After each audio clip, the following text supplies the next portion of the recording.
Welcome to Whispers of the Past. Let your mind relax and gently drift into sleep. Among all the maidens whom Jupiter honoured with his love, none was more beautiful than Semele, daughter of Cadmus and Harmonia. Cadmus was the brother of Europa, whom Jupiter, in the form of a white bull, carried on his back across the sea. The maiden's 3 brothers had been with her in the meadow and had witnessed her strange departure, but knowing that it would be useless to attempt to catch the fleet animal, they hurried to their father Agenor, and told him of the manner in which his favourite daughter had been spirited away. The old man was frenzied with grief, and bade his 3 sons to go in search of Europa and not return until they had found her. The youths set out, accompanied by their mother Telephassa, and spent many weary days in a fruitless search for the stolen maiden. At last Phoenix refused to go any further, and, not daring to return to his father, he remained in a land that was afterwards called in his honour Phoenicia. Cilix, the second brother, grew weary of the hopeless quest, and settled in a country named from him, Sicilia. And finally Telephassa, exhausted by fatigue and grief, died, and Cadmus was left to continue the search alone.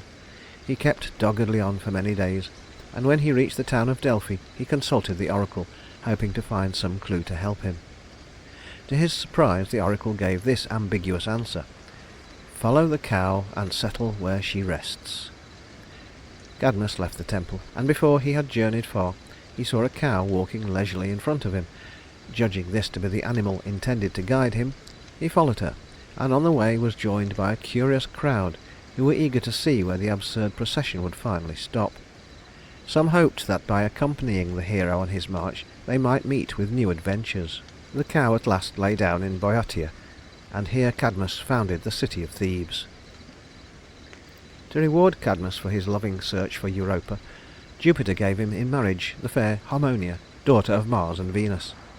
The child of this union was Semele, whom Jupiter wooed in the disguise of a mortal, but such was the maiden's pride that she would not listen to his pleading until he told her who he really was.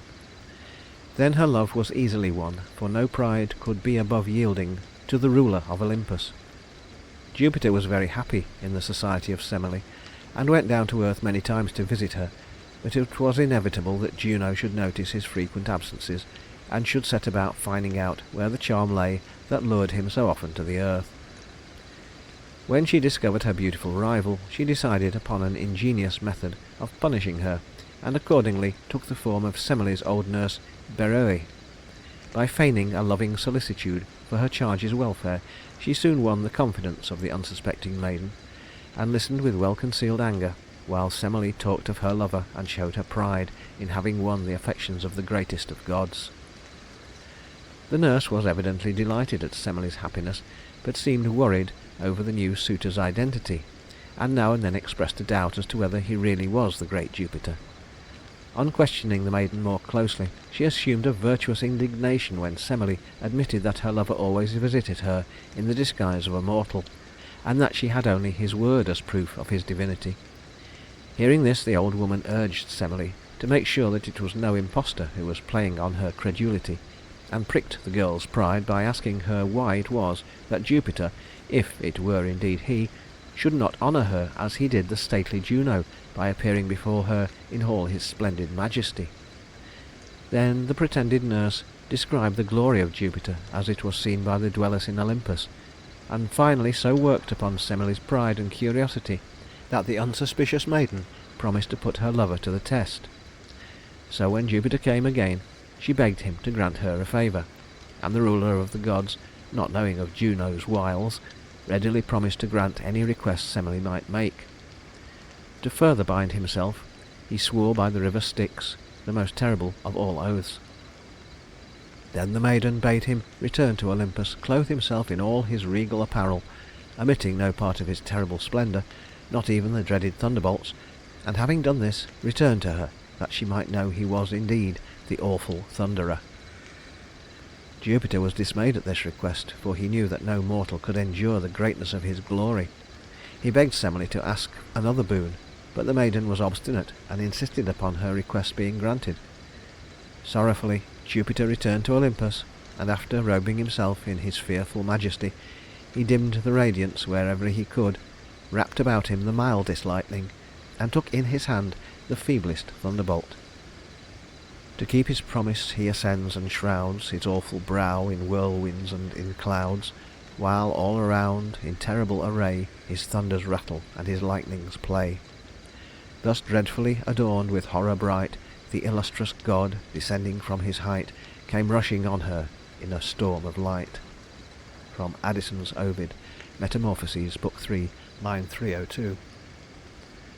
But in spite of his attempt to lessen his splendour, even this mild glory so overwhelmed poor Semele that when Jupiter appeared before her, she dropped dead at his feet.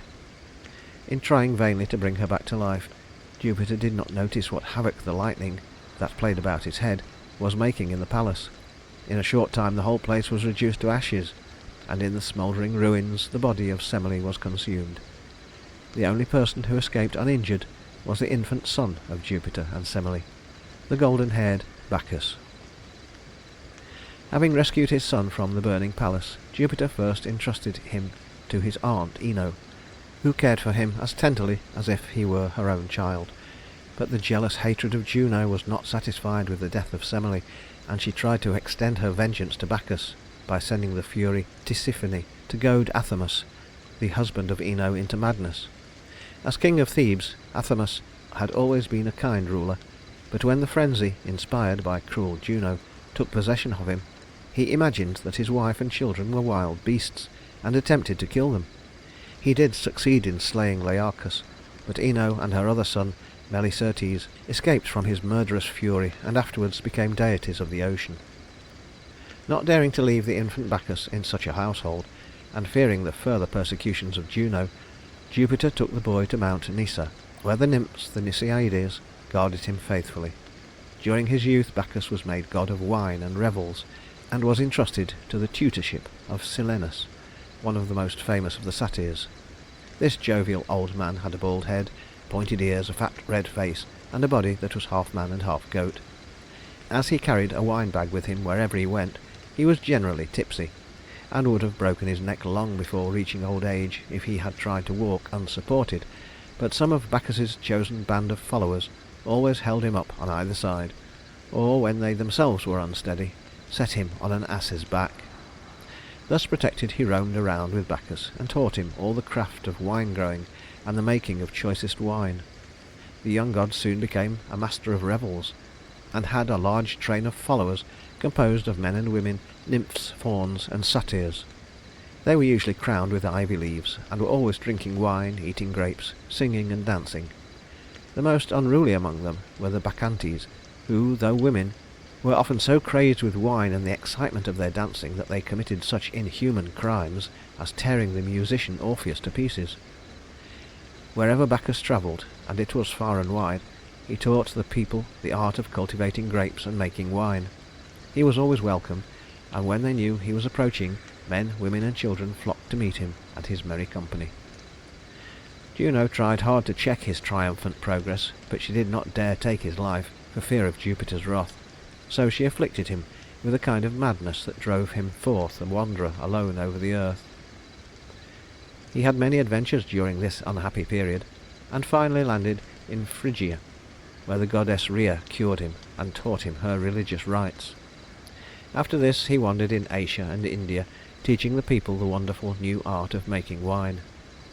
When he returned to Greece he was welcomed everywhere until he reached his native city of Thebes, where his cousin Pentheus was king.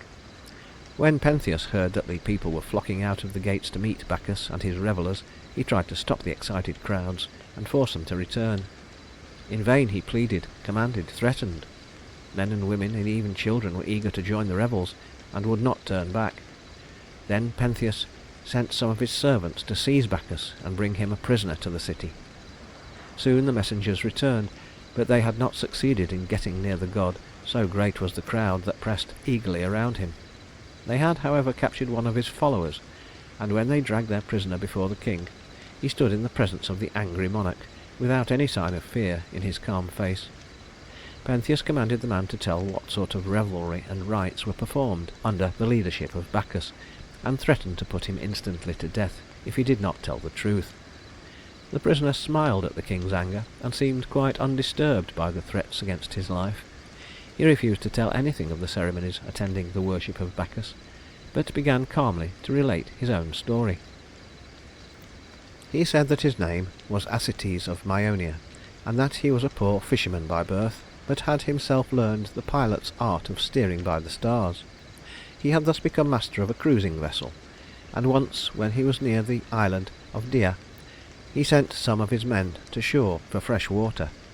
They soon returned, bringing with them a youth whom they had found asleep in the forest and had captured, hoping to obtain a large ransom for him, as the lad was surely some king's son, so haughty and regal was his bearing. When Acetes saw the youth, he begged his men not to force him on board the ship, for the pilot felt convinced that it was no mere mortal who stood so proudly before them. But the sailors would not listen to his advice, and thrust the youth roughly on board.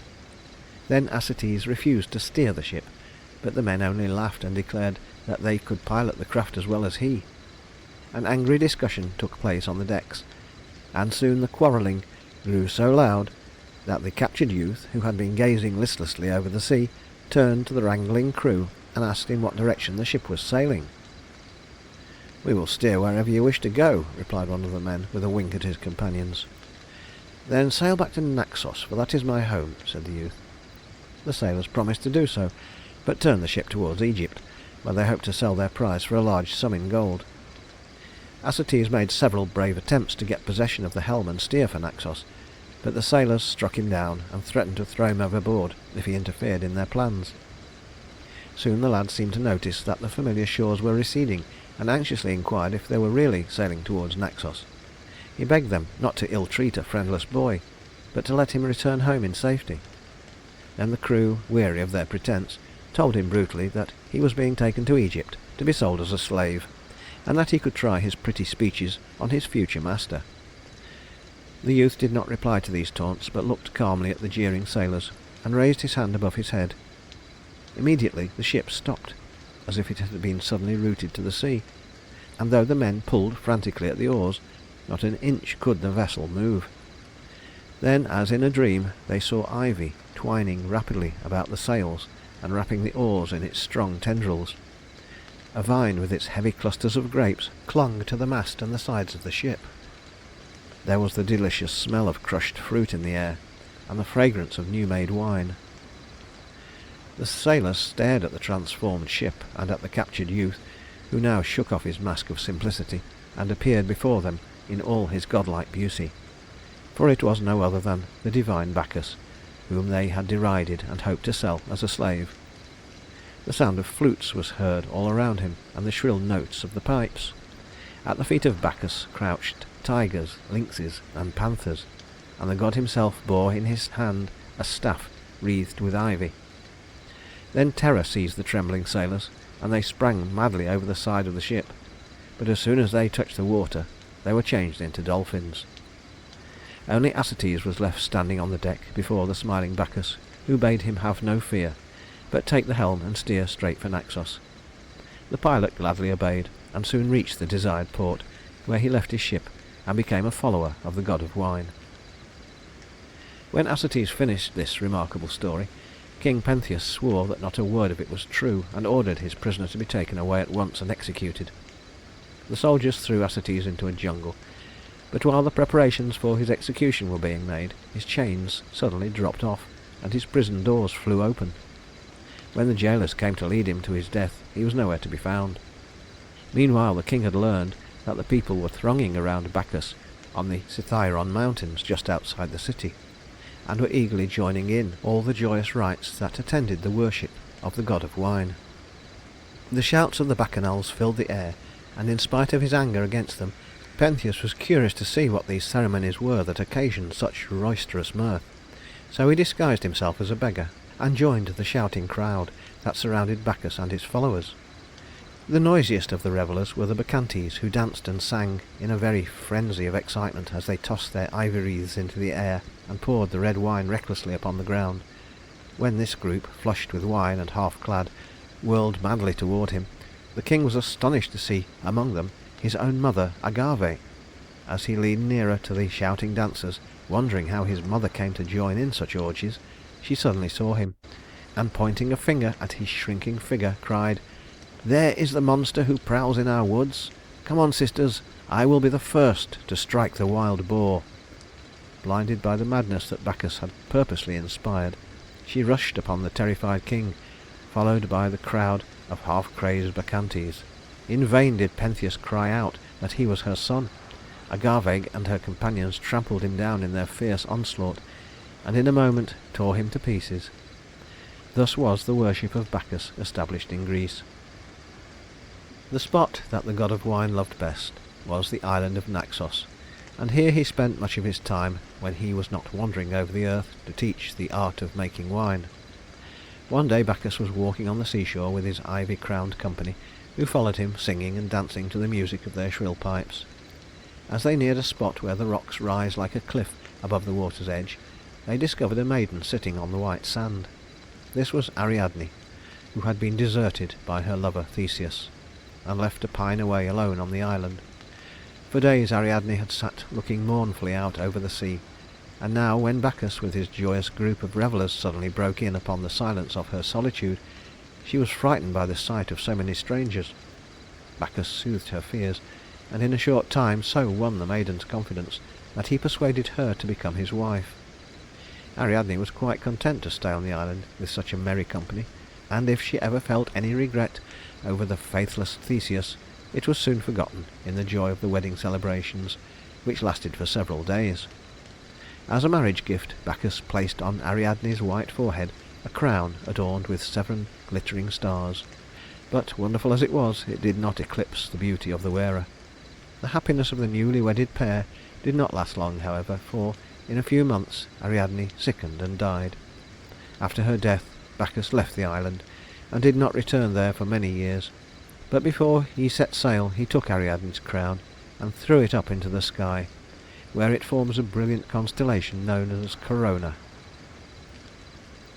One day Silenus fell asleep in the forest, and his companions, believing him safe for a while, went away and left him propped up against a tree with his wine bag at his side. Here he was found by some peasants, who were subjects of Midas, king of Lydia. The rustics watched the sleeping Silenus for a long time, wondering who he might be. At length the old man woke up, and after rubbing his eyes, asked the staring peasants where he was.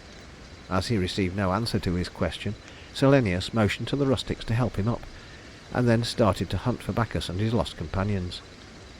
Seeing him unable to walk, the men led him to the court of King Midas, who, as soon as he saw the wanderer's jolly red face and his body, half goat and half man, knew at once that it was Silenus, the tutor of Baccus. This Midas was the same king who had challenged Apollo to compete in the musical contest with Pan, and because of his unfair decision had been cursed with ass's ears by the offended god. The fact that Silenus had ears unlike the average mortal may have made King Midas feel a bit more sympathy for the old man's distress, but whatever the reason might be, he entertained Silenus royally for 10 days, and then led him back to his pupil, who had been wondering at his long absence. Delighted to have Silenus return to him unharmed, Baccus promised to give the king any reward he might name, and Midas, being very avaricious, asked the god to grant that all that he touched should turn into gold. Baccus had hoped that Midas would desire a better gift than this, but having made a promise, the god was ready to fulfill it, and he therefore assured the king that his wish was granted. Midas, overjoyed at his good fortune, hastened back to his palace, and on the way he hesitatingly tried his new power. He touched some leaves that hung from the trees nearby, and immediately they became golden. He took up a stone from the roadway, and it turned into gold in his hand. He plucked an apple, and in a moment it looked like one of the golden fruit from the garden of the Hesperides. Midas was almost beside himself with joy, and as soon as he reached his palace he began at once to turn all its furnishings into gold. He was so delighted with this wonderful gift that he felt no desire to eat or to drink or rest, but at last he grew a little weary of turning things into gold, and, being hungry, sat down at his well-filled table. He took great pleasure in seeing the cloth and the cups and the plates change as everything else had done at his touch, but to his great amazement and horror he also found that the bread he took in his hand, the food that touched his lips, turned into hard, unyielding gold. He tried to drink from the shining cups, but the wine in his mouth became melted gold. Then Midas knew the real meaning of his magic touch, and realized sorrowfully that until it was taken away he would slowly starve in the midst of his great wealth. Already he hated his gift, and longed for some way to divest himself of his ill-fated power.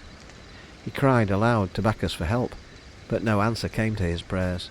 Again he besought the god, and this time acknowledged his avarice and lamented the greed that had led him to ask for the gift of the golden touch. Baccus heard his prayers, and believing him truly repentant, commanded him to go to the river Pactolus, trace the stream to its source, and plunge his head and body into the purifying water. In this way he would cleanse himself of his fault and its punishment. Midas did as he was instructed, and came away from the river a wiser and happier, though a poorer man. If at any time he was ever tempted to regret his lost gift, he had only to look into the river at the glittering golden sand on the bed of the stream, for where the king had stood the sand was changed into gold, and so it has remained to this very day. Pan, the god of woods and fields, god of the flocks and herds, and patron deity of all shepherds, was said to be the son of Mercury. It is apparently not known who his mother was, but she must have had some sylvan blood in her veins, for the youthful Pan showed every evidence of having been born of woodland creatures, as he had the pointed ears of the fauns, and the horn and goat's legs of the satyrs. The story goes that his mother, whichever nymph it was of the many reputed to have borne him, was disgusted with his absurd appearance and refused to own him for her child, but Mercury was delighted with his son's grotesque figure, and took him to Olympus to amuse the gods. Pan's favourite dwelling place was Arcadia, and here he wandered over the hills and among the rocks, or roamed through the fertile valleys. He delighted in hunting, and amused himself with various pastimes, his especial pleasure being to lead in the dances with the nymphs. He was devoted to music, and was usually seen playing on the syrinx, or shepherd's pipes, which he himself invented and named from a nymph whom he unsuccessfully wooed. The maiden Syrinx was a follower of Diana, and one day, as she was returning from the chase, she met Pan, who immediately fell in love with her beauty, and begged her to be his wife. The nymph had always scorned to listen to any lover, and Pan's appearance did not tend to soften her objections, so while he was praising her many charms and pleading for her love, she turned and ran away. The woodland god was not to be put off so lightly, however, and he promptly gave chase to the fleeing maiden, who, finding that her pursuer was gaining on her, called wildly on the river nymphs for help. She had by this time reached the water's edge, and just as Pan's arms were about to enfold her, the kindly nymphs changed her into a cluster of reeds. The god was so much chagrined at this failure of his hopes, but since he could not have the living maiden, he determined to take whatever remained of the beautiful thing that had charmed him. So he gathered a bunch of the reeds, and after cutting them into unequal lengths, bound them together into a sort of shepherd's pipes. When he put the reeds to his lips, they gave forth the softest and most plaintive tones, and Pan called them the syrinx in honour of the nymph. Before inventing this new instrument, Pan had played upon the flute, and it was his skill in this direction that made King Midas dare to affront Apollo by declaring Pan to be the better musician. The god of woods and fields was not, however, a frequenter of palaces, but made his home in grottos and piped to the murmuring trees. He loved to prowl by night in lonesome places, and lurk among the shadows, where some belated traveller, startled by the weird hoot of an owl, would see his grotesque form and rush away, filled with that unreasoning terror called a panic. Pan's partners in the sylvan dance were the wood nymphs, who always welcomed him and his followers. When his days were spent among the mountain solitudes, the Oreads, or mountain nymphs, danced with him in the moonlight, and when he preferred to live in the valleys, the Dryads, or nymphs of vegetation, joined in the revels led by Pan and his company of fauns and satyrs.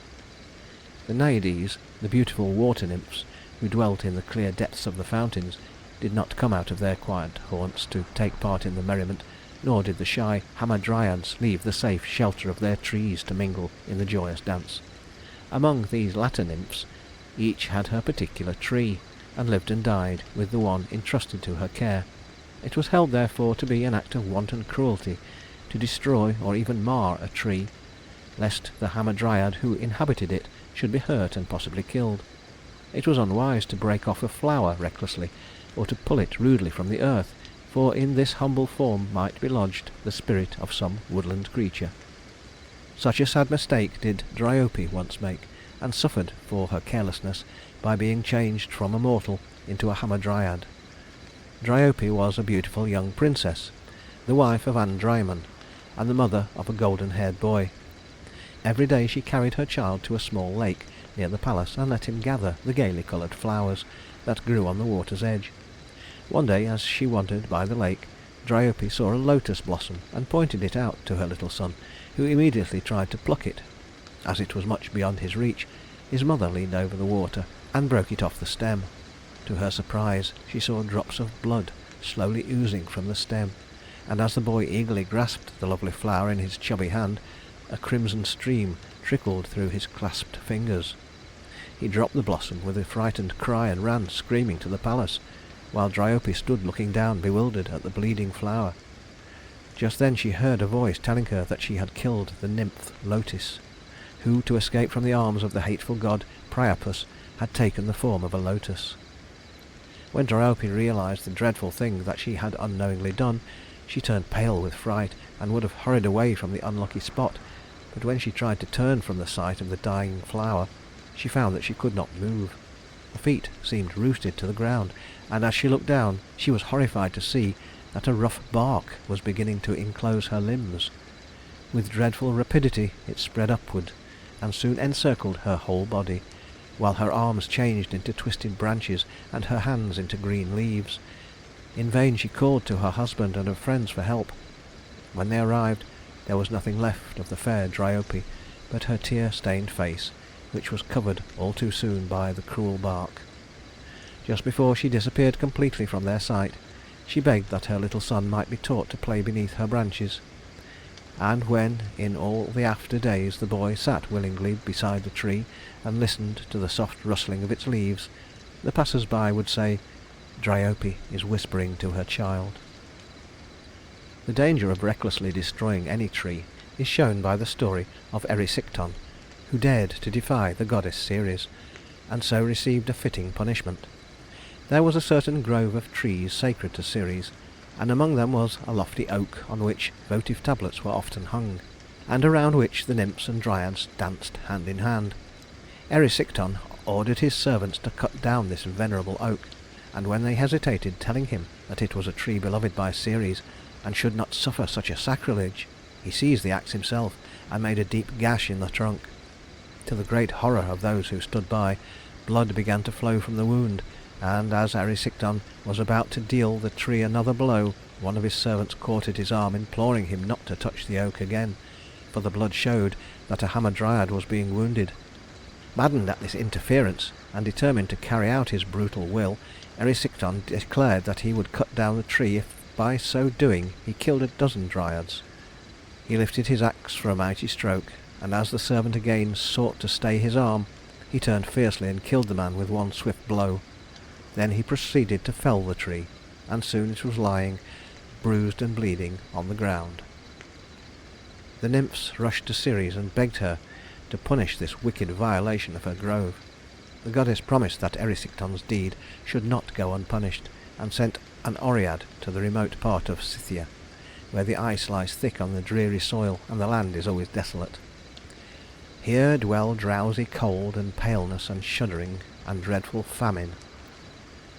When the Oread drew near this barren country, she saw far off the gaunt form of Famine, pulling up with her teeth and claws the scant bits of vegetation that could be found here and there in the frozen earth.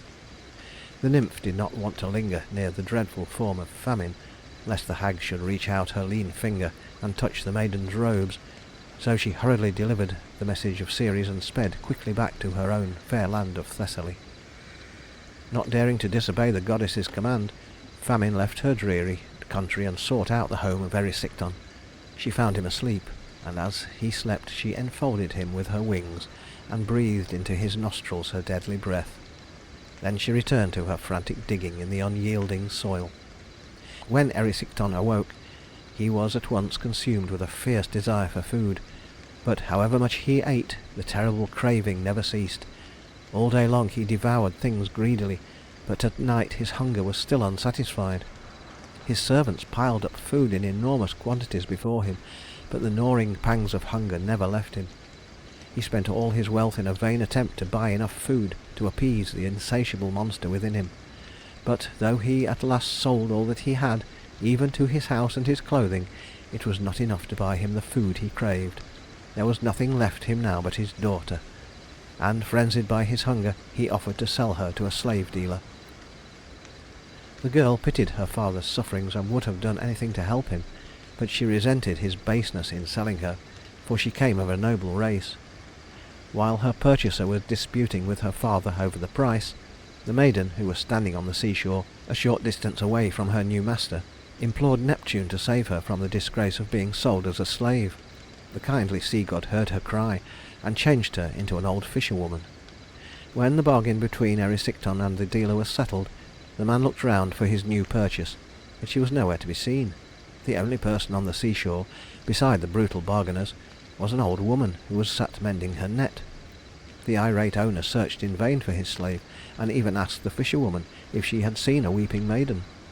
Unable to find the girl, he at last went away, concluding that Erysichthon's daughter had tried to escape and so had been drowned in the sea.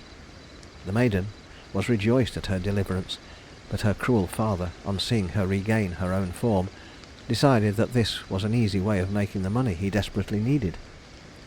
So he sold his daughter again and again, and each time she sought the help of Neptune, who obligingly turned her into many different shapes. At last even this device failed to bring to Erysichthon enough money to meet the ever-increasing demands of his hunger. In despair over the lack of food, he began to eat his own flesh, and in a short time he had devoured so much of his body that death came to end his torment. So was Ceres avenged. The Hamadryads were seldom seen by men, but people knew them to be both gentle and beautiful. That they could repay a kindness is well shown by the story of Baccus, who gained the love of one of the shyest of these nymphs. One day the youth happened to see an oak tree bent so far down by the wind that some of its branches were already broken. He propped up the tree and gently bound up the broken limbs. Then, as he turned to go, he heard a soft voice calling him. It was the Hamadryad, who had expected to die with her stricken tree, and was now so grateful to Baccus that she bade him ask of her any reward he wished. The youth boldly asked for her love, and the nymph reluctantly yielded to his wish, promising to meet him at the oak tree each day just before sunset. To keep him mindful of the hour set for the tryst, she told him that she would send him a messenger, a bee, which would also guide him to the spot where she was waiting.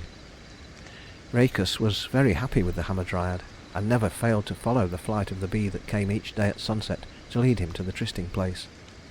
One morning, however, he began to play at dice with his friends, and the game continued through the long summer afternoon.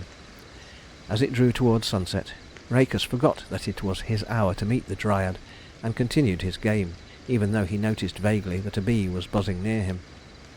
Soon the bee came close to his face and buzzed so persistently that Baccus brushed it angrily away.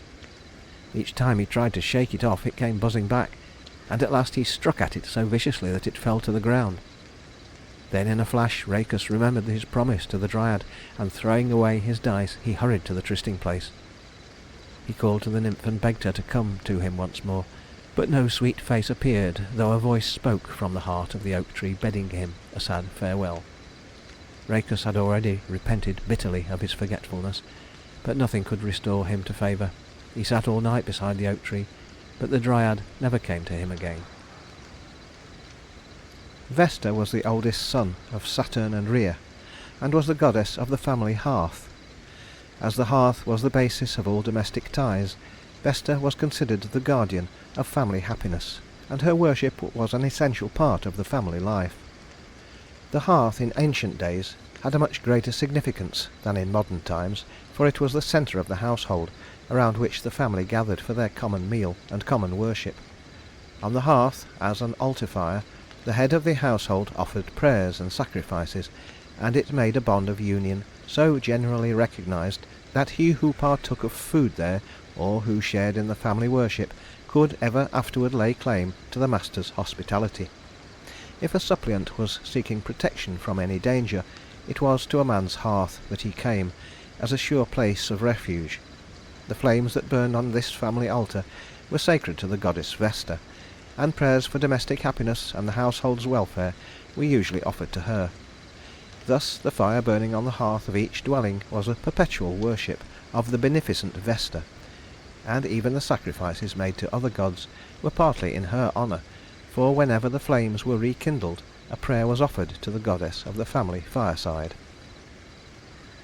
Every dwelling was therefore in some sense a temple of Vesta, but there was also in each city a stately edifice where all the citizens worshipped at her sacred fire, and were thus bound together in one great family.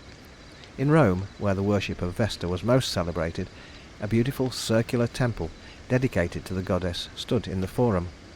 It was not necessary to place a statue of Vesta there, for the eternal fire that glowed on her altar was her living symbol, and through this she was worshipped. This fire was supposed to have been brought to Italy by Aeneas when he fled from burning Troy, and carried with him out of the city two valuable possessions, i.e. the fire of Vesta and his own household gods, or Penates.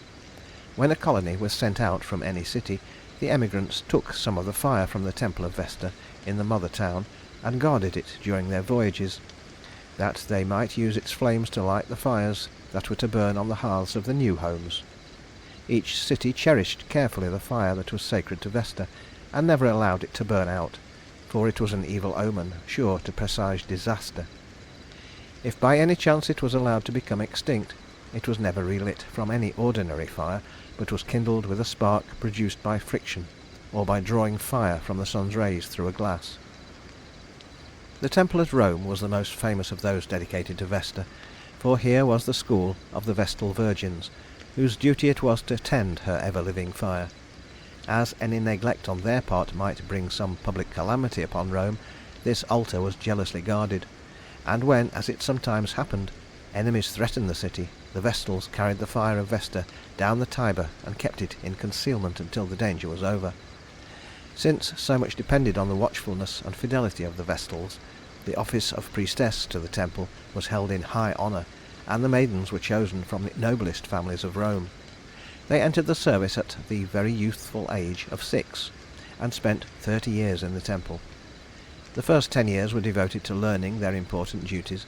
The next decade was the period for filling the office of priestess, and performing all the solemn rites that belonged to the worship of Vesta. The last 10 years were given to instructing the novices.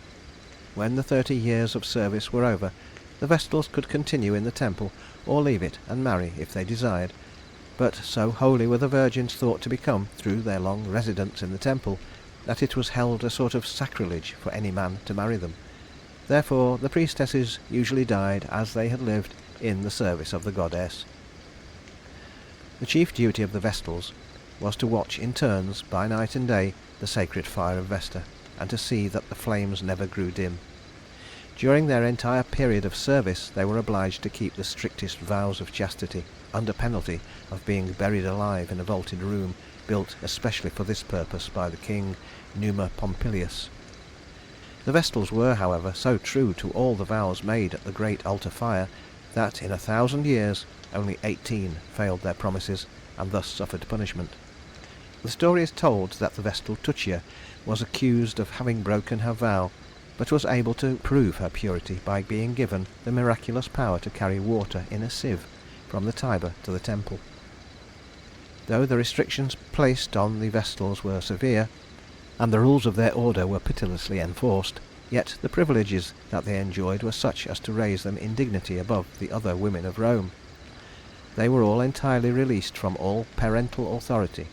They had conspicuous places at the theatres and gladiatorial shows, and occupied seats of honour at all public festivals. Treaties and important state documents were entrusted to their care as a place inviolable, and their persons were held so holy that when they died they were buried within the city limits, a privilege granted to but few. When they went abroad each was preceded by a lictor, and consuls, praetors, and even tribunes made way for them, while if any one passed under their litter he was put to death. If they chanced to meet a criminal on his way to punishment, they could demand his release, provided that it could be proved that the meeting was accidental. The Vestals wore a robe of pure white linen with a wide purple border, and over their shoulder was a purple mantle. When the festivals of Vesta, the Vestalia, were held, the priestesses marched in a procession through the streets, carrying their sacred fire, while the Roman matrons followed them barefooted, chanting hymns in praise of Vesta. During these ceremonies all work was suspended in the city, the houses were decked with flowers, and the beasts used in the procession were wreathed in garlands. Banquets were set out before the houses, and the people gave themselves up to a gala day. When Aeneas fled from burning Troy and took with him some of the fire from the temple of Vesta, as the thing most necessary in the founding of a new city, he also brought to the shores of Italy his own household gods, or Penates, who presided over the daily affairs of the household, and were the guardians of each member of the family on whose hearth they held the place of honour. The statues of the Penates were of clay, wax, ivory, silver, or gold, according to the master's wealth, and were always carried to the new home when the family changed its dwelling place. When the common meal was served, a small portion of it was set aside for the Penates, and a libation of wine was poured to them on the hearth. In return for this daily deference, the Penates blessed the household with happiness and prosperity. The Lares were also worshipped by the Roman family, though they were quite unknown to the Greeks. They were the divinities that preserved the family unity, and often were a sort of embodiment of the spirit of its head and founder. The Lares also guarded the welfare of the city, and presided over the fortunes of those great groups of families that were the probable foundation of every Roman town. Tradition tells us that the Lares were the two children of Mercury and a beautiful naiad named Lara. This nymph was so loquacious that she talked from morning to night, and was very fond of prying into other people's affairs, that she might thereby have some new subjects for conversation. One day she heard Jupiter making love to a beautiful wood nymph, and instead of keeping the matter discreetly to herself, she hurried off to tell the whole affair to Juno. This impertinence so angered Jupiter that he determined to punish her severely, and also to prevent her from doing any more tale-bearing, so he had poor Lara's tongue cut off. Then he summoned Mercury and bade him take the nymph to Hades, where the sight of her sad face could never offend his eyes. On the way down to Pluto's kingdom, Mercury fell in love with his fair companion, and instead of leading her into Hades, he took her to a kindlier place, where he soon won her love and persuaded her to be his wife. The two children of Mercury and Lara were called Lares, and to them the Romans paid many honours, reserving for them a place of honour on the family hearth. Not far from sunny Sicily and the deep crater of Etna, in which Vulcan built his glowing forge, were the Aeolian Islands, now called Lipari Islands, where Aeolus, god of the winds and storms, kept his turbulent children. He never allowed them to roam at will, but held them securely bound in a great cave, and let them loose one at a time when they needed exercise, or when the gods demanded their release. Only once were they allowed to give free play to their boisterous feelings, and rush over the waters, making havoc everywhere, and this was when Jupiter sent a deluge upon the impious earth. Since that time the winds have never roamed at large, though they always chafe at being restrained in their narrow prison, and long to break free. Hic vastro rex Aeolus antro, luctantes ventos, tempestatisque sonoras. Imperio premit, et vinclis, et carcere frenat. Il indignantes magno cum murmure montis. Circum claustra fremunt, celsa sedet Aeolus arce. Sceptra tenens, molit quanimos, et temperatiras, ni faciat Mariacteras caelumque profundum, quippe ferant rapidi secum verantque per auras. Virgil, Aeneid, Book 1, line 52. Aeolus wooed and married the dainty Aurora, goddess of the morning, who bore him his sons, i.e. Boreas, the north wind, Notus, the south wind, Eurus, the east wind, and Zephyrus, the soft and gentle west wind. Sometimes Aurora sought the services of her children, but they were entirely under the control of their father, Aeolus, who ruled them with a strict hand. Sometimes, when the stately Juno sought his assistance, he let the winds sweep over the calm sea until the waves rose mountain high, for he was reputed to have received his royal status as a god from Juno's hands, and so was ever anxious to serve her. Once, at her request, he let loose the fiercest winds to destroy the ships of Aeneas, that unfortunate hero who was always being pursued by cruel Juno's unrelenting hate. The goddess was so eager for his destruction that she went herself to the cave of the winds and begged Iolaus to shatter the Trojan ships.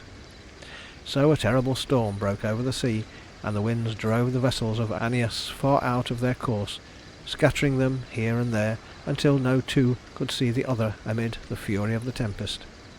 When Neptune realized what was happening, he lifted his head above the white-capped waves, and saw the Trojan ships tossed about and beaten out of their course.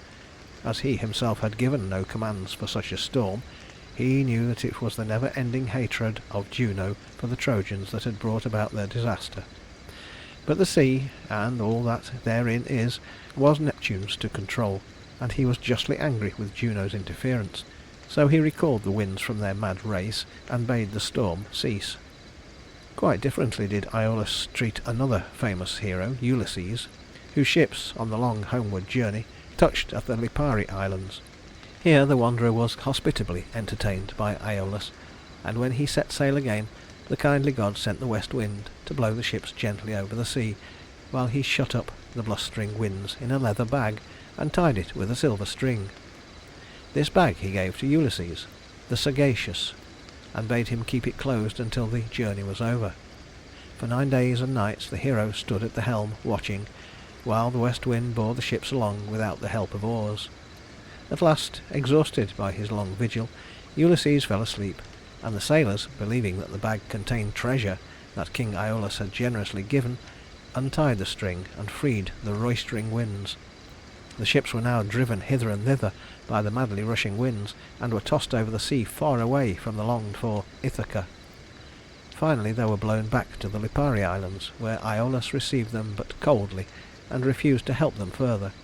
So they turned their prows once more toward home, and worked wearily against wind and weather by the slow pull of the oars.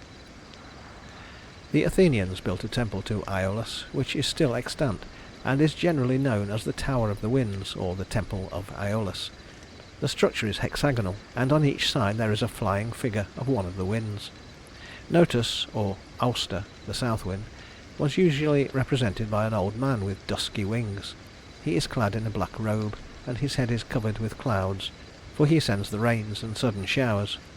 Eurus, the east wind, was a young man full of impetuous and lively motion.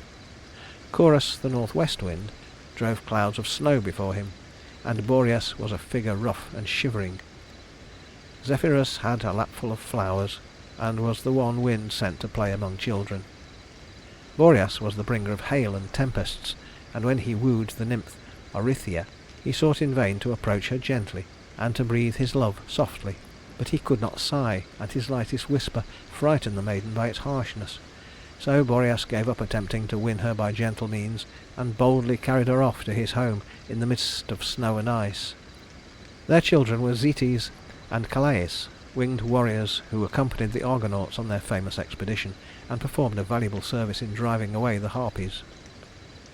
Part 2. Janus.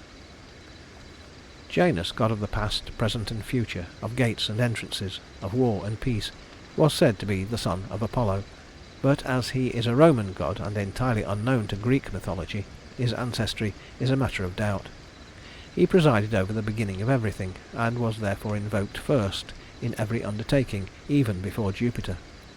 He opened the year and the seasons, and the first month of the year was called after him. He was the porter of heaven, and in this capacity he was represented as holding a key in his left hand and a staff or sceptre in his right.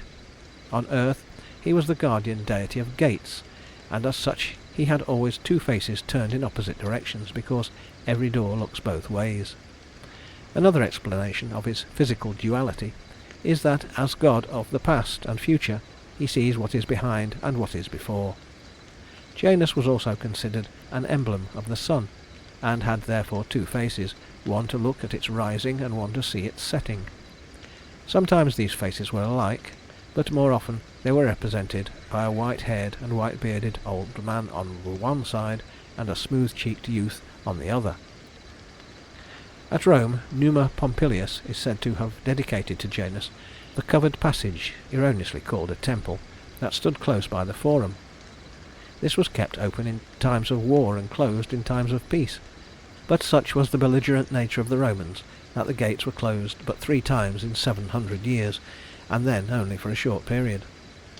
As he was god of all beginnings, the first of every new year, month and day was held sacred to Janus, and special prayers and sacrifices were then offered at his shrines. When he presides over the year, he is represented as holding the number 300 in one hand and 65 in the other.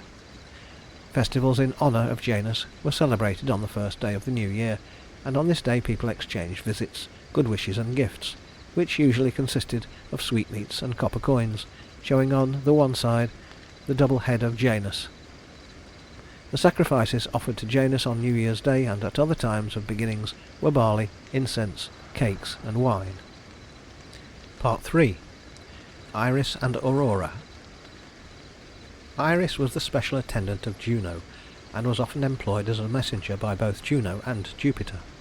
In the Iliad she is the swift servant of the gods, but in the Odyssey it is Mercury who is the messenger to and from Olympus, and Iris is never mentioned. Sometimes Iris is described as the rainbow itself, sometimes the rainbow is only the road over which she travels, and which therefore vanishes when it is no longer needed. When Juno sends Iris to the Cave of Sleep, she assumes her garments of 1,000 colours and spans the heavens with her curving arch. As the personification of the rainbow, that brilliant phenomenon that vanishes as quickly as it appears, Iris might easily be considered the swift messenger of the gods. Aurora, the rosy-fingered goddess of the dawn, opened the gates of the morning for the impatient horses of the sun, who chafed at being held behind the golden bars until Apollo was ready to start forth on his daily course, attended by the faithful Hours. Though Aurora was the wife of Aeolus and mother of the winds, she had the usual weakness of the deities of Olympus for falling in love with mortals who won her favour. Thus she became enamoured of the young hunter Cephalus, but was unable to gain his love, as he himself had already wedded the fair Procris, one of Diana's nymphs. The happiness of these lovers was a maddening sight to the jealous Aurora, and she determined to find some way to end it. Procris had brought to her husband as a dowry a hunting dog named Lelaps, who could outrun the swiftest deer, and a javelin that never missed its mark. So all day long Cephalus hunted in the forest, and his long absences gave the malicious Aurora an excuse for whispering to the young wife that her husband spent his time in the society of a wood nymph. For some time Procris resisted these suggestions of the goddess, but at last, overcome by jealousy, she followed Cephalus to the forest to see who the maiden was that charmed him. At noonday the weary hunter sought his accustomed resting place, and as he lay beneath a wide-spreading tree, he called to the breeze to come and refresh him. Believing that he referred to some wood nymph, Procris sank down among the bushes in a swoon, and her husband, hearing the leaves rustle, suddenly, behind him, hurled his javelin into the thicket, supposing that some wild beast was crouching near him ready to spring. To his horror, he discovered the body of Procris, and though he did all that he could to staunch the wound made by his unerring spear, his wife died in his arms, but not before an explanation had been given. Though Aurora had succeeded in separating the lovers forever, she did not thereby gain the affections of Cephalus, but was obliged to console herself with the Trojan prince, Tithonus. She begged Jupiter to confer upon him the boon of immortal life, but forgetting that he would sometime grow old, she neglected to ask for him the greater gift of eternal youth. For a while she was very happy with her lover, but as soon as he lost the attractions of youth, she wearied of his company and wished to get rid of him.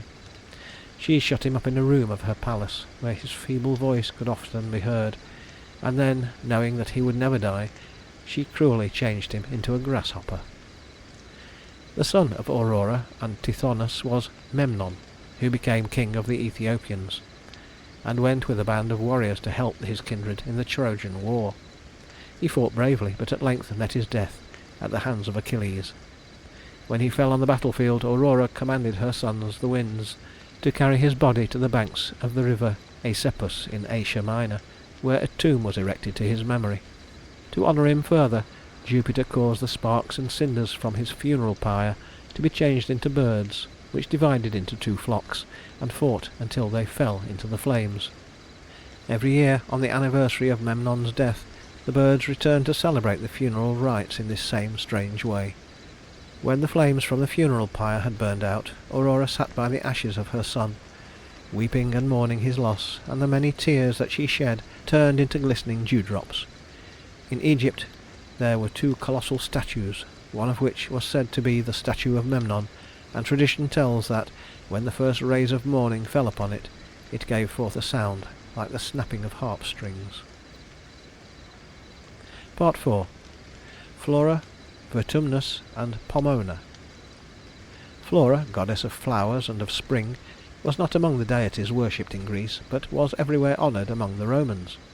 She was reputed to have married Zephyrus, the balmy west wind, and with him she wandered happily over town and country, distributing her favours with lavish hand. Though the gentle goddess was universally beloved, her principal devotees were young girls, who delighted in keeping her altars decorated with fruits and garlands of flowers.